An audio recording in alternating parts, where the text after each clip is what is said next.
Jemaat dipersilakan duduk kembali. Shalom. Ya, semua sukacita, amin. Kita bersyukur hari ini di minggu pertama di bulan Maret. Ya, kita sungguh memuliakan Tuhan, semua karena pertolongan Tuhan. 2 minggu yang lalu kita belajar firman Allah. Ya, bagaimana benih yang ditabur jatuh di berbagai tempat yang berbeda satu dengan yang lain. Nah, dalam perumpamaan tentang kerajaan surga, Yesus juga memberikan satu perumpamaan yang lain yang akan kita pelajari pada saat ini, berbicara tentang keadaan dunia dan di mana kita ada ya dalam situasi seperti saat ini. Tema kita adalah waktu penuai akan tiba. Ya, waktu penuaian akan tiba, dan satu perumpamaan Yesus berikan yaitu antara ilalang dan gandum yang tumbuh bersama-sama. Ya. Kita baca bersama-sama Matius pasal 13 ayat 30. 1, 2, 3. Biarkanlah keduanya tumbuh bersama sampai waktu menuai. Pada waktu itu, aku akan berkata kepada para penuai, kumpulkanlah dahulu lalang itu dan ikatlah berkas-berkas untuk dibakar. Kemudian kumpulkanlah gandum itu ke dalam lumbungku. Saudara yang terkasih dalam Tuhan, biarkan keduanya tumbuh. Biarkanlah keduanya tumbuh bersama sampai waktu penuaian. Ya, terus bersama antara lalang dan gandum itu. Siapa yang dimaksud lalang? Siapa yang dimaksud gandum? Yang ditabur adalah benih gandum, tetapi mengapa ada ilalang? Kita lihat ayat 24. Firman Tuhan berbunyi demikian. Yesus membentangkan suatu perumpamaan lain lagi kepada mereka. Katanya, hal kerajaan surga itu seumpama orang yang menaburkan benih yang baik di ladangnya. Menaburkan benih yang baik di ladangnya. Tetapi pada waktu semua orang tidur, datanglah musuhnya menaburkan benih lalang di antara gandum itu, lalu pergi. Ketika gandum itu tumbuh dan mulai berbulir, nampak jugalah lalang itu. Di ayat 27, maka datanglah hamba-hamba bungku. Saudara yang terkasih dalam Tuhan, gandumkah atau ilalang kita ini? Ini perlu kita introspeksi diri. Gandumkah atau ilalang? Nah, di dalam dunia ini gandum dan ilalang ini ada. Merupakan gambaran keadaan manusia di muka bumi. Ya. Gandum dan ilalang itu tumbuh bersama hingga waktu yang ditentukan untuk dituai. Waktu pelayan-pelayan tadi, hamba-hamba tadi berkata, kami cabutkah gandum itu? Tuhan itu berkata jangan, sebab bisa kamu salah. Sulit membedakan antara ilalang dan gandum. Ya, gandum dan ilalang tumbuh bersama hingga waktu ditentukan. Ini berbicara, nanti kita pikir ini adalah gandum, tahu-tahu ilalang. Nah, ternyata gandum dan ilalang itu juga bisa saja berada di gereja. Wow, kaget ya. Gandum dan ilalang itu bisa saja ya di dalam satu kumpulan yang menyebut dirinya pelayan-pelayan Tuhan. Sebab firman Tuhan katakan, dia juga menyamar sebagai pelayan-pelayan kebenaran. Padahal sesungguhnya tidak. Ya. Dia berada di dalam dunia. Dia juga berada dalam komunitas yang namanya komunitas Kristen. Ya. Saudara yang terkasih dalam Tuhan, kebenaran firman Tuhan dalam Matius pasal 13 ayat 24 sampai 30 mengingatkan kita akan keadaan manusia saat ini dan saat yang akan datang. Kebenaran yang pertama, manusia yang takut akan Allah dan yang tidak takut akan Allah akan hidup berdampingan. Biarkanlah keduanya tumbuh bersama sampai waktu menuai. Kebenaran firman Tuhan ini menunjukkan masa-masa saat ini. Ya, masa-masa di mana ada orang yang percaya Yesus, yang memang dia mau bertobat, mengalami pembaharuan dalam hidupnya. Tapi ada juga orang-orang yang menolak kasih karunia Allah, menolak Yesus dan asik di dalam kelakuannya yang jahat. Dan dua-dua ini sama-sama bertumbuh saat ini. Dan penampilan mereka sulit untuk dibedakan. Kadang-kadang orang yang tidak percaya kepada Yesus, orang yang tidak mau tahu tentang agama, tidak mau tahu tentang hal yang baik, kadang-kadang kelihatan penampilan mereka jauh lebih baik. Maka kita bisa tertipu. Kita pikir dia baik, senyumnya wow luar biasa. Ya, kata-katanya sepertinya mantap, tetapi dia menyamar. Maka firman Tuhan katakan, serigala berbulu domba. Kelihatan orang ini hebat, baik. Itu ilalang. Tetapi kita akan sulit melihat seseorang ini, apakah dia ilalang atau gandum. Biarkanlah keduanya tumbuh bersama sampai waktu menuai. Inilah keadaan dunia. Penjelasannya di ayat 38. Ladang ialah dunia. Benih yang baik itu anak-anak kerajaan. Dan lalang anak-anak si jahat. Benih yang baik itu anak-anak kerajaan, yang artinya orang ini adalah orang percaya. Setiap orang yang percaya kepada Yesus diberi kuasa untuk menjadi anak-anak Allah. Anak-anak Allah adalah anak-anak kerajaan itu. Anak-anak Allah ini, anak-anak kerajaan ini adalah orang percaya itu. Dan dalam perumpamaan ini digambarkan sebagai gandum. Ya. Tetapi lalang, jelas dikatakan anak-anak si jahat.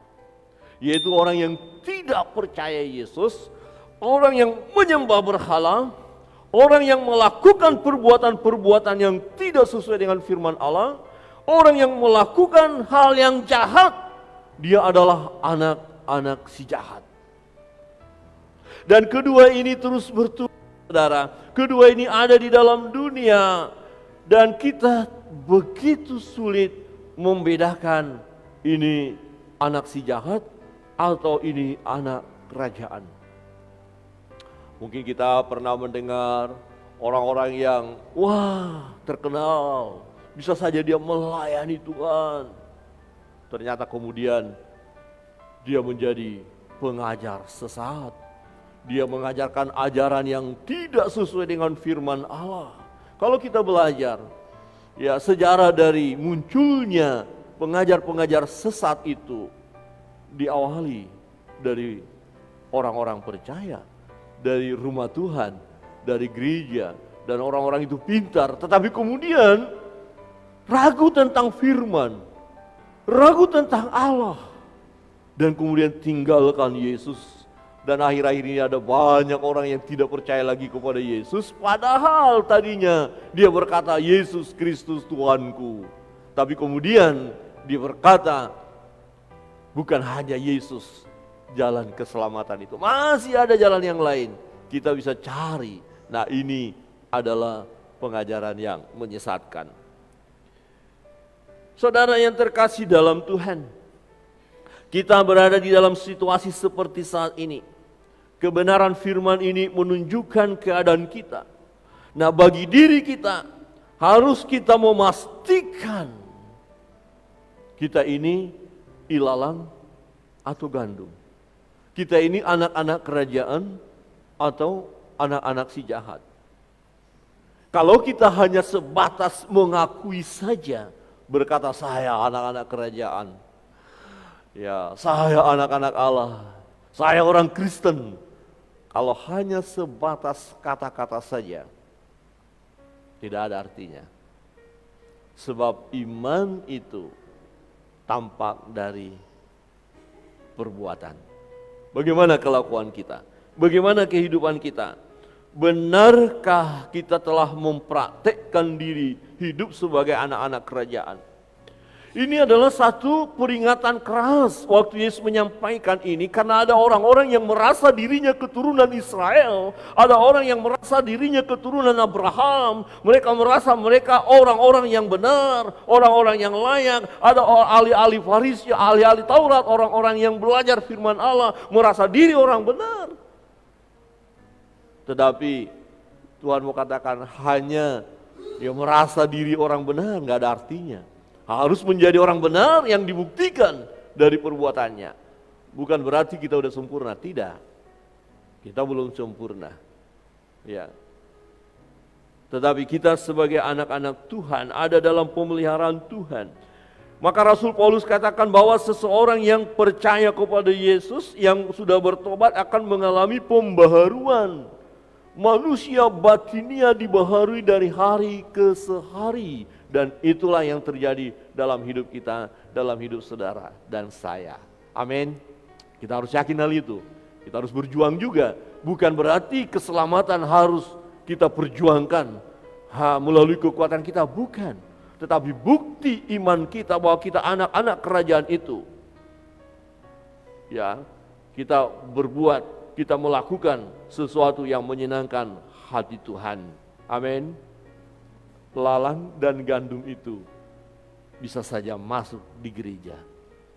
Bisa. Karena banyak yang terpanggil, tapi tidak semua yang terpilih. Ada seleksi. Ada ujian iman. Ya. Tadi dalam doa, ya Ibu Pendeta sampaikan kita bukan beriman-iman jikalau Tuhan buat begini saya percaya, jikalau Tuhan buat begini aku percaya. Enggak. Tapi iman sekalipun kira-kira begini, oh Tuhan belum dengar doa saya, sekalipun belum dengar, sebenarnya dengar, artinya belum dijawab. Sekalipun jawabannya tidak dikabulkan permintaan kita tetap percaya kepada Tuhan. Amin. Ini iman yang mantap, tak tergoyahkan. Ya. Coba lihat kiri kanan dan tanyakan lalang atau gandum. Tidak ada yang tahu. Tidak boleh menghakimi. Tampaknya itu gandum, belum tentu. Manusia bisa tertipu. Ya, manusia melihat apa yang dilihat oleh mata, tapi Tuhan melihat hati. Amin. Hati saudara Tuhan tahu. Ya, ada yang sedang berkecamuk karena ada persoalan pergumulan juga Tuhan tahu. Ada yang seru, Tuhan tahu semuanya. Ya, tetapi ini peringatan buat kita, Tuhan, dalam perjalanan hidupku, kebenaran firman ini akan aku lihat ke dalam diriku, apakah aku ini gandum atau ilalang. Yang artinya adalah tampaknya sama, tapi sebenarnya berbeda, karena sesungguhnya ya sumbernya berbeda. Maka pelayan-pelayan tadi berkata, Tuhan bukankah benih yang baik Tuhan taburkan? Kenapa ada ilalang? Kebenaran yang kedua, ada musuh yang terus-menerus menaburkan benih yang jahat kepada manusia, sehingga manusia itu jauh dari Tuhan. Ya, kita bukan melawan darah dan daging, itu firman Tuhan katakan, tapi musuh kita itu penghulu-penghulu di udara, penguasa-penguasa, roh-roh jahat. Kenapa akhir-akhir ini kejahatan semakin merajalela? Firman Tuhan katakan begitu. Karena kasih seorang dengan yang lain semakin dingin. Gampang sekarang orang marah, apalagi cuaca semakin panas. Darah cepat naik ke atas. Betul atau betul? Seorang misionaris kemarin dari Korea berkata begini, di Korea ada 4 musim dibilang, tapi di Indonesia ada dua. Satu musim panas dan yang kedua musim panas sekali. Jadi semakin panas katanya, jadi musim panas dan panas sekali. Hanya senggolan motor aja bisa turun dan pukul orang itu. Ya, hanya karena mengingini sesuatu, sikat orang itu. Habisi saja. Ngeri sekali. Di Bali kita sudah dengar itu. Sudah lihat. Mengerikan. Ibu pendeta dikasih gambar sama salah seorang jemaat, ya ini bu gambarnya, aduh ngeri dia, gak bisa lihat. Kok bisa ya? Bisa. Ada si jahat mempengaruhi orang itu, pikirannya, perasaannya, si jahat terus bekerja. Di ayat 28 berkata, jawab Tuhan itu seorang musuh yang melakukannya. Maka firman Tuhan ingatkan kepada kita, berjaga-jagalah, berwaspadalah. Musuhmu sama seperti singa yang mengaum-ngaum berjalan berkeliling hendak mencari orang yang bisa diterkamnya. Dia akan coba cari teman, dia akan pakai orang lain, kemudian mulai masuk dan menimbulkan masalah-masalah yang semakin mengerikan. Kita tahu mungkin orang ini baik sekali, orang ini nggak pernah buat apa-apa loh, orang ini tenang, nggak kita pikirkan seperti itu. Kok tiba-tiba kita dengar dia mau membunuh, dia mau menganiaya, ya, dia sikat orang. Wah, kok bisa begitu ya? Si jahat sedang berkeliaran. Ya, di ayat 39 dikatakan, musuh yang menaburkan benih ilalang ialah iblis. Waktu menuai ialah akhir zaman dan para penuai itu malaikat. Nah, artinya iblis masih diberi kesempatan untuk mengerjakan pekerjaannya, yaitu menyesatkan manusia dari jalan Tuhan. Ini yang terus terjadi. Masih ada waktu yang Tuhan izinkan bagi iblis untuk bekerja. Jadi kita kalau usir iblis, iblis pergi sekarang ke neraka. Belum, dia akan bilang kamu gak baca Alkitab ya, belum waktunya. Waktu saya sekarang sedang bekerja. Dan waktunya semakin sempit, maka kejahatan akan semakin merajalela. Karena dia akan pakai waktu yang singkat ini. Sebanyak mungkin orang akan dipengaruhi, orang akan dibawa menjadi pengikutnya. Sebab nanti pengikut-pengikut iblis dengan pengikut-pengikut Allah ini akan berperang. Tetap kalah pengikut iblis itu. Tetapi iblis tidak tinggal diam, dia tahu dia tidak bisa lawan Allah. Tetapi dia kan tidak akan bertobat, dia memang kerjanya begitu, melawan saja. Dan dia sedang cari teman, cari sahabat, cari konco. Hati-hati, coba lihat kiri kanan dan katakan awas, dia cari teman. Awas, dia cari teman loh. Ya. Jadi saudara sudah mulai serius datang kepada Tuhan, saudara diganggu loh. Semakin saudara serius sama Tuhan, semakin saudara diganggu. Bapak ini kok kayak pendeta aja, kok so alim. Dipengaruhi supaya kita lemah. Kayak penatua saja, kayak majelis saja. Sudah jangan terlalu serius sama Tuhan lah. Jangan sok kasih lah. Mulai ada di antara kita mungkin mulai berdoa, ada temannya bilang, alah doa-doa, besok-besok kata-katamu juga menyakitkan, lemah lagi. Ya bisa begitu ya. Istri berdoa, suami malah bukan dukung. Suami berdoa, istri malah bukan dukung, bisa saja. Bapak ibu berdoa, anak-anak enggak dukung. Anak-anak berdoa, ini pekerjaan iblis. Ya, musuh yang menaburkan benih ilalang, iblis. Terus dia, kamu baik ya hari ini, masuk. Oh, saya mau benar-benar dalam hidup ini menahan supaya tidak marah-marah. Saya mau berjuang ini. Datang yang di sebelah, teman dekat, cari gara-gara. Aduh Tuhan, saya nggak bisa tahan lagi. Saya harus marah hari ini. Aduh. Oh, saya harus selesaikan masalah saya dengan orang lain yang tadinya aku benci karena mereka memusuhi saya. Saya ampuni. Saya udah percaya Yesus, saya sudah baca firman dan saya mau lakukan. Baru niat begitu, iblis datang, masuk dia. Terus kasih benih apa? Menabur benih ilalang. Nggak usah dimaafkan. Tuh orang itu jahat banget tuh. Oh ini pelit banget dia, susah banget, terus. Akhirnya, loh tadi kan saya dapat firman nih. Minggu yang lalu, 2 minggu yang lalu sudah kita, ya, ada orang dapat firman, iblis ambil, Jangan masuk ke dalam hatimu firman itu. Diambilnya, dicurinya. Ini pekerjaan iblis. Dan masih ada kesempatan, jelas. Dia masih mengerjakan pekerjaannya. Nah, iblis masih diberi kesempatan ya mengerjakan pekerjaan terus-menerus. Sebanyak mungkin orang akan disesatkan, sebanyak mungkin orang akan dibawa menjadi pengikutnya. Bahkan tawarannya luar biasa. Kalau kamu mau kaya, oke, sembah saya.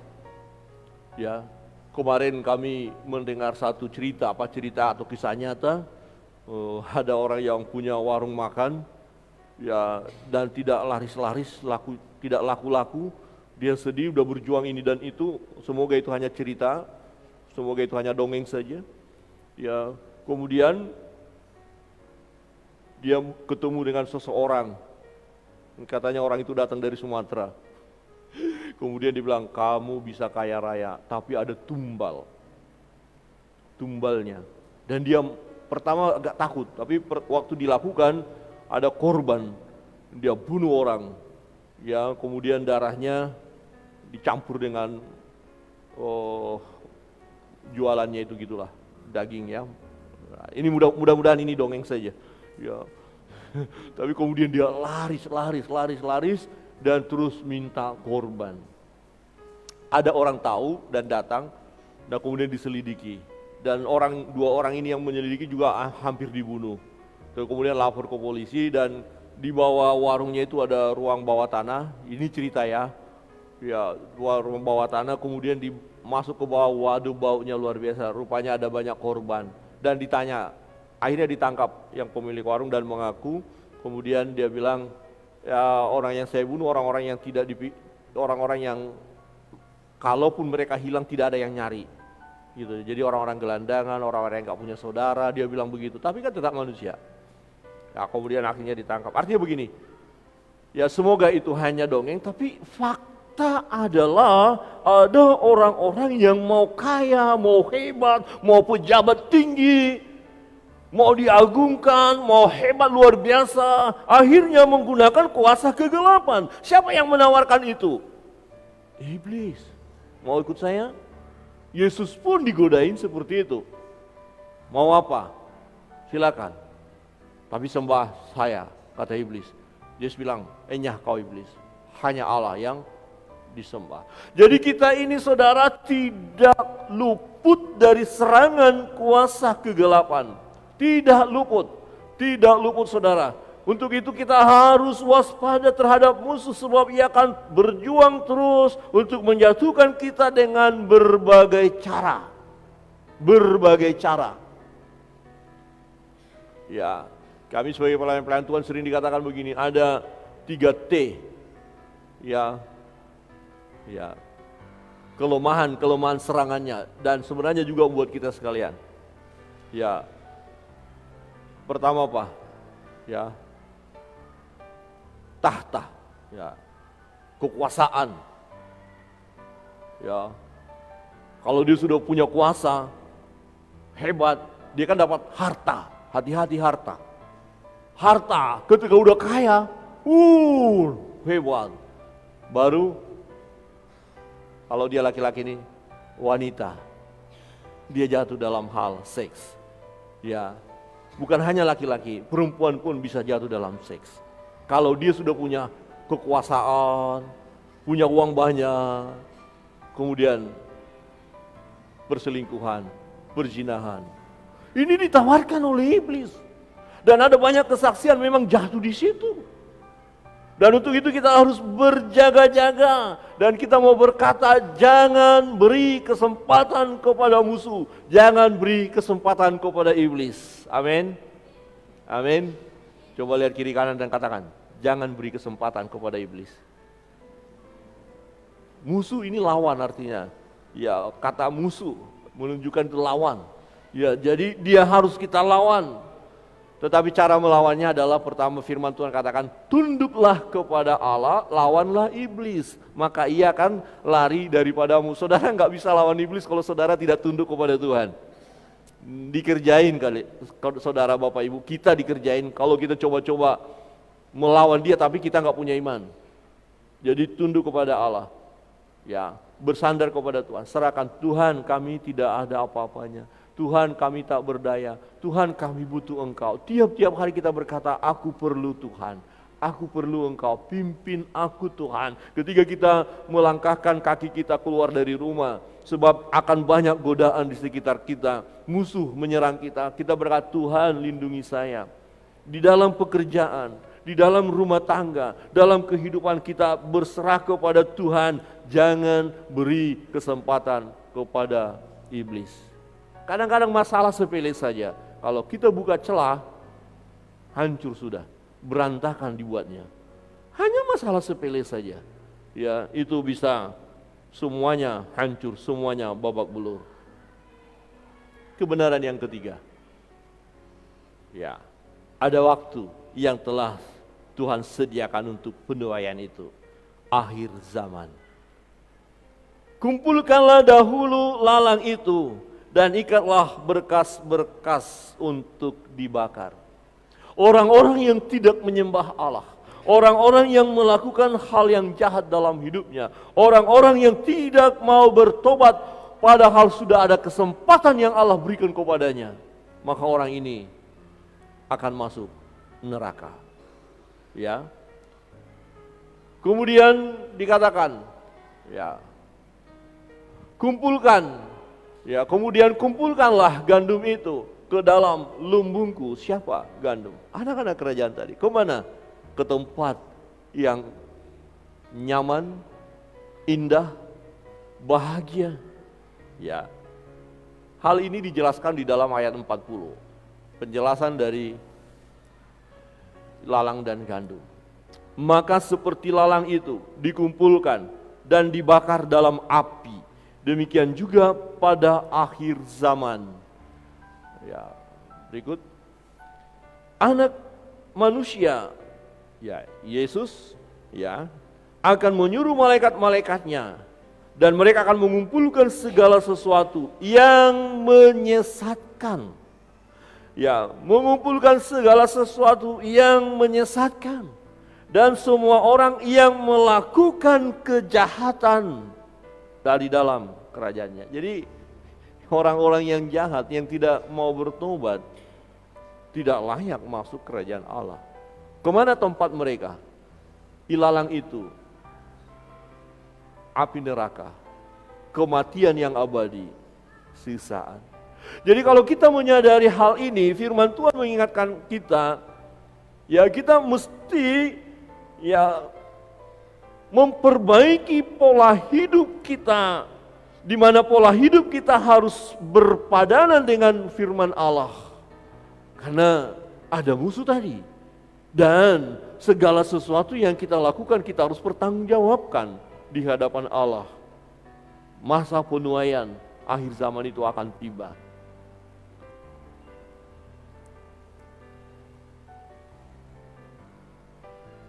Di ayat berikut kita lihat, ya di ayat 41 tadi. Anak manusia akan menyuruh malaikat-malaikatnya dan mereka akan mengumpulkan segala sesuatu dan yang menyesatkan semua orang yang melakukan kejahatan dari dalam kerajaannya. Bapak Ibu Saudara yang terkasih dalam Tuhan, tidak ada yang bisa luput dari hukuman itu, yaitu mereka yang tidak mau bertobat itu. Mereka yang menyesatkan itu, mereka yang mengajarkan ajaran palsu itu, mereka yang membangkang Allah, mereka yang tidak mau tahu tentang kebenaran, mereka yang menolak Allah dalam hidupnya. Saudara yang terkasih dalam Tuhan, kalau kita lihat tadi, setelah masa penuaian, ya masa waktu panen, maka di situ dipisahkannya lah, ya jelas di situ dipisahkannya antara gandum dan ilalang. Sekarang belum, masih bertumbuh karena masih ada kesempatan bagi iblis ya untuk mengerjakan pekerjaannya.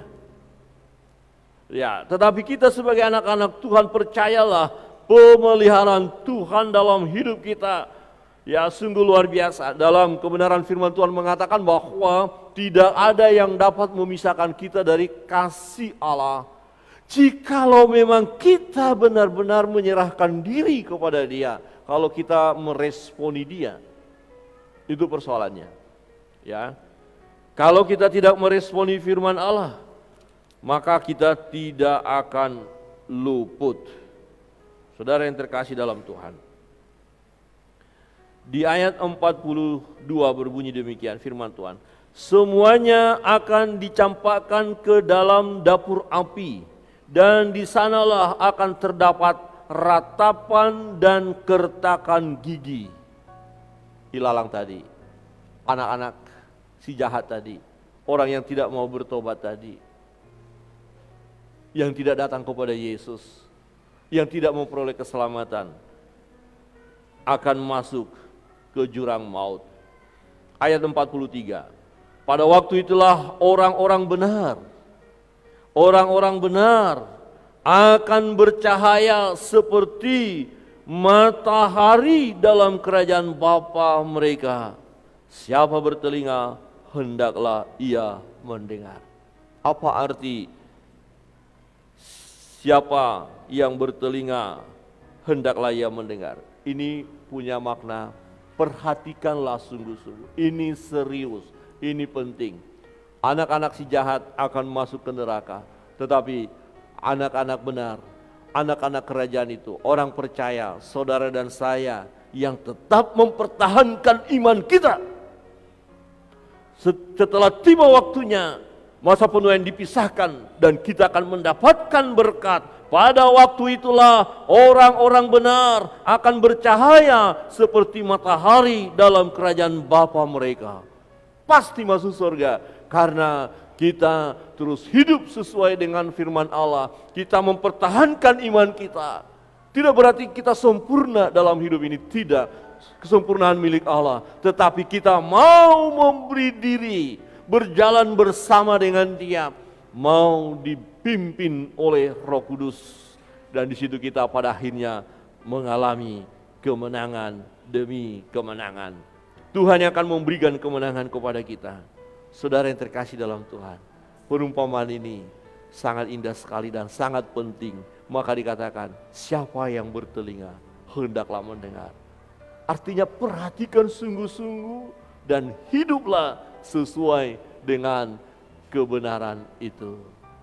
Bapak Ibu, saudara yang terkasih dalam Tuhan, kebenaran firman Tuhan dalam Matius pasal 13 ayat 24 sampai 30 mengingatkan kita akan keadaan manusia saat ini dan saat yang akan datang.